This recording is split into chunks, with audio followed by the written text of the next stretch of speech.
Have you ever felt so overwhelmed by pressure that you just wanted to give up? That feeling like you're about to explode because things just aren't going your way. Today, we're telling a story about that exact feeling and how one young artist learned to turn his biggest frustration into his greatest strength. Meet Alex, a truly gifted artist with a sketchbook full of dreams and a hand that could bring them to life. But Alex had a fierce inner critic. He demanded perfection, and anything less felt like a total failure. We see him in his studio, surrounded by crumpled up drawings. A line isn't straight, a shadow isn't quite right, and his frustration builds. Pencils are thrown, paper is torn, his passion, the very thing he loves, is becoming a source of immense pain. He's trapped in a cycle of high hopes and crushing disappointment. The pressure was mounting. The biggest art competition of the year was just around the corner, a chance to finally get his work noticed. But instead of inspiration, Alex was staring at a blank canvas. The deadline felt like a ticking time bomb. Every idea he had felt stale. Every stroke he tried to make felt wrong. The creative block was a solid wall, and he was ramming his head against it over and over. One afternoon, just days before the submission, something inside him snapped. He was working on a piece, pouring hours into it, when a single misplaced brushstroke sent him over the edge. In a blind rage, he smeared the wet paint across the canvas, destroying his work completely. The silence that followed was deafening, filled only with the sound of his own heavy breathing. Overcome with shame and anger, he stormed out of his studio, leaving the ruined painting behind like a casualty of his internal war. He just walked, with no destination in mind, his mind a whirlwind of negative thoughts. He felt like a failure, a fraud.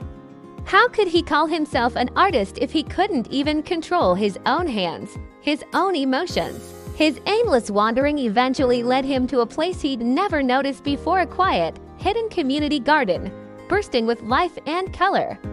It was an oasis of calm in the middle of the bustling city. As he slumped onto a bench, feeling utterly defeated, a gentle voice broke the silence. A heavy heart can make the brightest day seem gray, can't it? He looked up to see an older woman with kind eyes and hands dusted with soil. This was Alara, the garden's caretaker. She didn't pry or offer empty platitudes. Instead, she pointed to a delicate-looking seedling she was tending to. "See this little one," she said softly.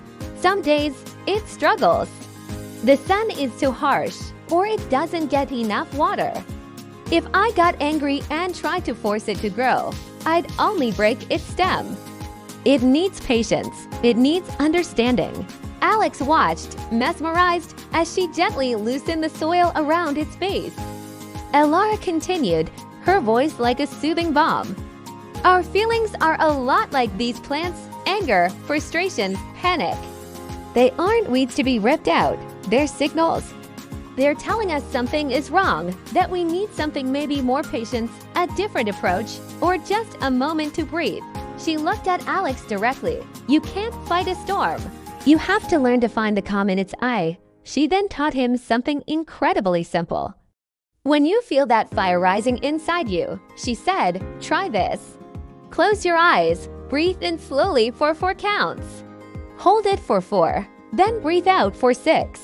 Feel the air leaving your body, and imagine it carrying the frustration away with it, just for a moment." Alex was skeptical, but he was also desperate. He tried it, right there on the bench. In for 4 ... hold for 4 ... out for 6. It wasn't magic, but it was something, a tiny crack of light in his dark and stormy mind. He visited the garden every day after that. He didn't talk much about the competition. Instead, he listened to Alara's stories about the garden, about the resilience of nature, and about the quiet wisdom of patience. He learned that growth wasn't a straight line. It was a messy, unpredictable, but beautiful process. He helped her water the plants, feeling the cool earth under his fingers, and with each deep breath of fresh air, he felt a little more grounded. The night before the competition deadline arrived like a final boss battle. Alex stood before a fresh canvas. The familiar dread began to creep in. His heart started to pound, his palms grew sweaty, and the voice of his inner critic started its familiar, taunting chant. "You're going to fail. You're not good enough." Panic surged, hot and sharp. He felt the impulse to throw his brush, to run, to give up completely. But then, a different voice echoed in his mind, Alara's. Find the calm in its eye. He closed his eyes. He took a deep breath, just as she had taught him. In for 4. He held it, feeling the tension in his shoulders. Out for 6. He let the air rush out, and with it, he imagined the panic receding, like a wave pulling back from the shore. He did it again and again. Slowly, the storm inside him quieted. The pounding in his chest softened to a steady rhythm. The critical voice faded into a distant whisper. When he opened his eyes, the canvas no longer looked like an enemy.